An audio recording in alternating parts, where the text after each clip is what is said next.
Bonjour à tous et bienvenue à toi mon communicateur du cœur. Aujourd'hui j'ai envie de te parler d'un nouvel exercice qui peut t'intéresser parce que lui aussi va te permettre de faire le bilan de ta vie, mais aussi d'une certaine manière de reprendre confiance en toi et surtout de reprendre confiance en la vie. C'est vrai que tout au long de notre vie, on subit ou on vit des émotions, enfin en tout cas des situations qui peuvent être soit positives, soit négatives. Et on peut aussi subir des situations traumatisantes telles que un deuil, donc la perte d'un être cher, mais aussi des licenciements, des divorces, des séparations, peut-être des clashs avec la famille. Donc toute notre vie en fait, je ne sais plus qui disait le changement, il n'y a rien de plus impermanent que le changement, permanent que le changement, pardon. C'est-à-dire que le changement, c'est tous les jours et c'est tout le temps. Ça nous arrive en permanence. Donc il ne faut surtout pas être rétif au changement. Au contraire, il faut réussir à l'accompagner. Alors ce que j'ai envie de vous proposer comme exercice, c'est de faire votre courbe de vie. Voilà à quoi ça ressemble, si vous voyez bien. Donc en fait, vous allez retrouver ici les différents stades de votre vie. Donc soit par dizaines, là aussi on parle de l'âge, de votre âge, de 1 an jusqu'à 30, 40, 50 ans, en fonction de l'âge que vous avez actuellement. Et vous allez ici avoir une échelle de valeurs, positif, négatif. Et ce que j'aimerais, c'est que vous puissiez identifier les moments, les situations qui ont été agréables ou désagréables à chaque étape de votre vie. Là, moi, j'ai fait, c'est factice, n'essayez pas d'identifier, c'est pas la mienne. J'ai vraiment fait ça un peu au hasard, mais vous voyez, l'idée c'est de dire, vers 5 ans, c'était génial, j'étais pris en charge par mes parents. Par contre, vers l'âge de 15 ans, ça s'est mal passé, c'était l'adolescence, j'ai vécu ça.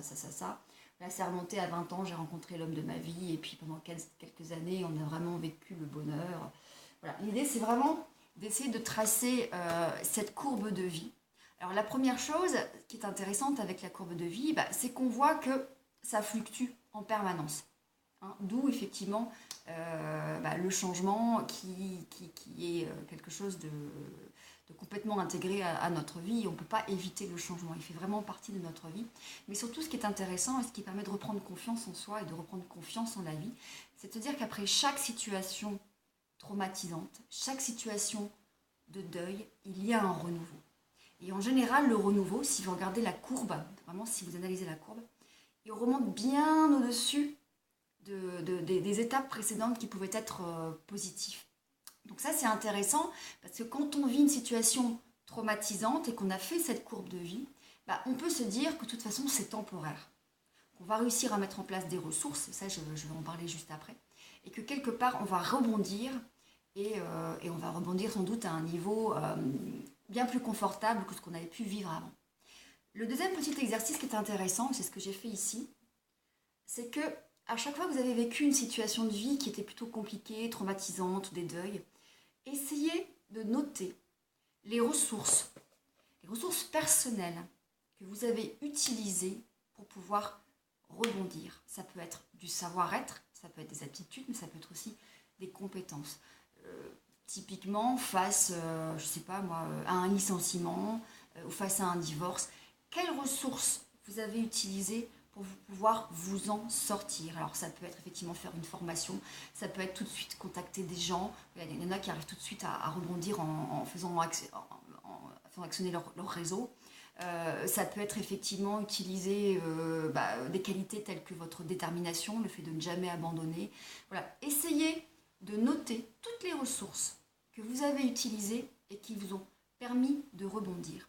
Ça, c'est énorme pour la confiance en soi et pour les gens qui, quelque part, à un moment donné, abandonnent et baissent les bras, parce que vous allez pouvoir identifier toutes les qualités, toutes les ressources, que ce soit de votre savoir-faire, de votre savoir-être, que vous pouvez mettre en application demain, si à nouveau vous vivez un moment de vie qui peut être compliqué, et croyez-moi, ça arrivera encore.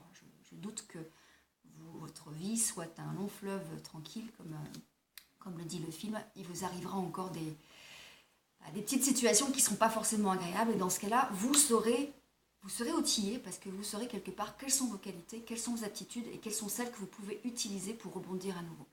Voilà, j'avais envie de vous parler de cet exercice parce que je pense que quand on ne va pas bien et qu'on a envie d'avancer dans la vie, faire ce bilan, c'est intéressant. Ça permet vraiment de prendre du recul et de se rendre compte que, bah oui, on a déjà vécu dans notre vie des moments plus ou moins traumatisants ou en tout cas inconfortables et qu'on a su s'en sortir. Et que deuxièmement, ça vous permet vraiment d'identifier vos ressources, vos qualités et de reprendre confiance en vous. Voilà les communicateurs, j'espère que c'était clair parce que j'étais un petit peu... je vous aime, à bientôt, salut.